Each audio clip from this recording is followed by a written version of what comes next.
Hey guys, welcome back to Pick Another with Sha. Thank you so much for being here. Thank you for watching my last video and thank you for coming with me as I was buying a new bed. So I've gotten a few questions regarding the bed and first of all, just to confirm, no, the bed and the headboard do not come together. You have to buy them separately.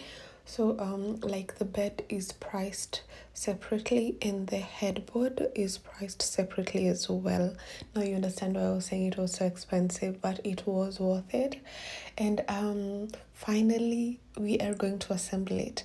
This is quite literally the most difficult assembling I have ever done ever since I came to Canada, but I'm getting quite the hang of it, and I must admit that I do enjoy doing it. The more I assemble, the more I enjoy it. So come with me, guys. Come, let's assemble this beauty and let's see how it turns out. Again, thank you so much for being here. Thank you for liking. Thank you for subscribing. And thank you for sharing.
So guys, finally, this is the end product. As you can see, this is the bed. It has taken way longer than this video is to assemble this bed, of course, but that was about it. Thank you so much for being here while we're doing it. And just to confirm, this bed does come with storage. That is part of the reason that it costs what it did. And that is part of the reason I actually wanted it. I wanted all this extra storage that comes with the bed. And yeah, it's just functional and logical, if you ask me, and worth the extra money, of course. And guys, by the time we were done assembling this bed, we were so tired. We did not have the energy to assemble the headboard. And yes, the bed is quite functional even without a headboard. And some people do prefer to buy it just as it is, if you know, for minimalistic reasons. But we did get the headboard, and we'll probably assemble it in another video. But thank you so much for being here. Thank you so much for watching.